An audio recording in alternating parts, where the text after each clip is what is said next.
Good morning. Welcome to 2025. Super excited this year. My church has made it a big emphasis this year on reading through the Bible. This is not something new for me. It's something that I've done a number of times over the years.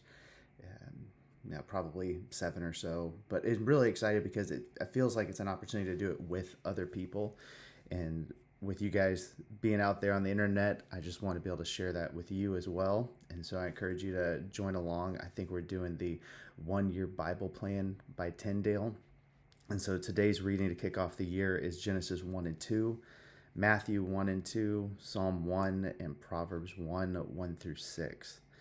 And a few of the things that I picked up on the reading today was Genesis is really that kickstart of the Bible, right? There's a beginning to everything, and God is that beginning of all things, the origin of hope, the idea that there's things are just not meaningless.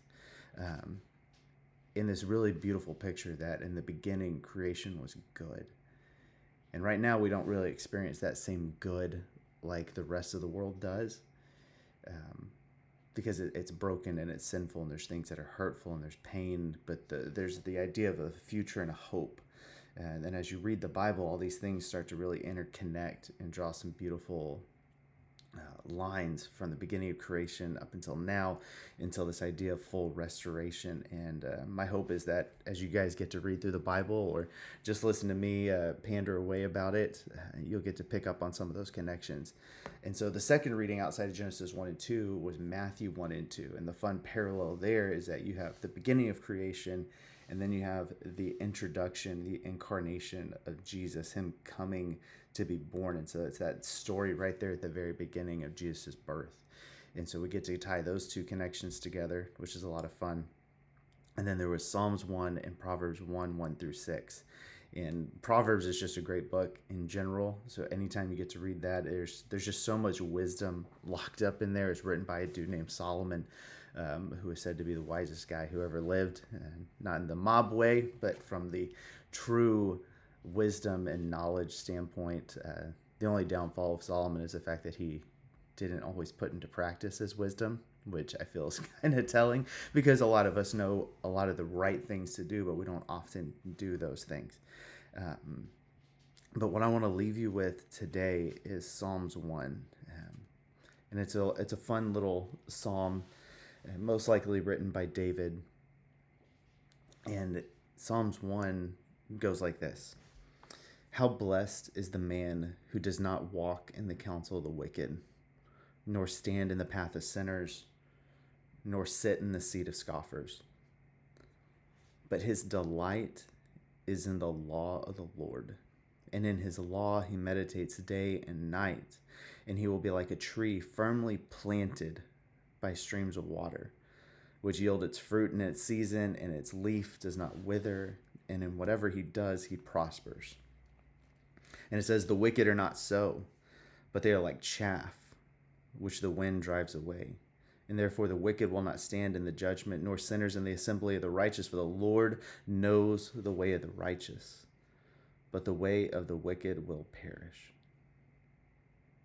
And as you get to read through that verse, a lot of people hear the word law and they think restriction and they think binding and they think holding you back. But when we read law and the psalmist talking about delighting in the law and meditating on the law, it's this reminder that the law is about restoring things back to that perfection, that hope when things weren't broken, when things weren't sinful, when things weren't fallen, back to that idea of Genesis 1, when creation was made, creation was good.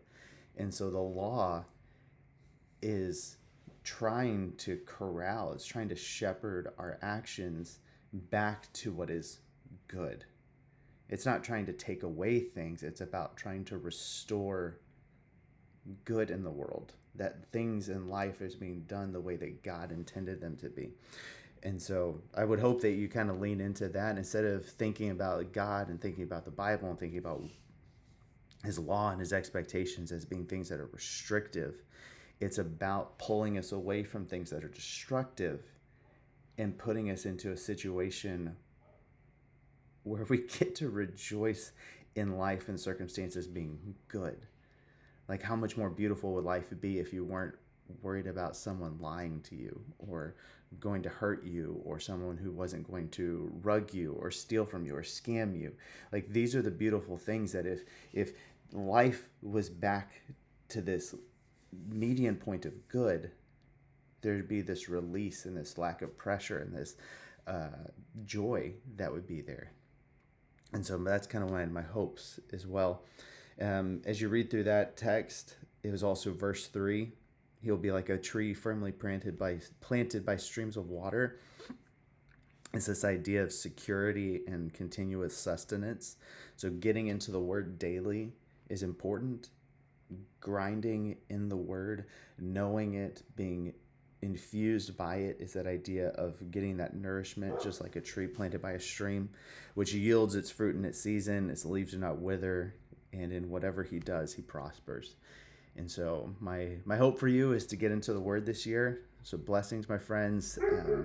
Rejoice in God, and wise up. Keep your eyes up.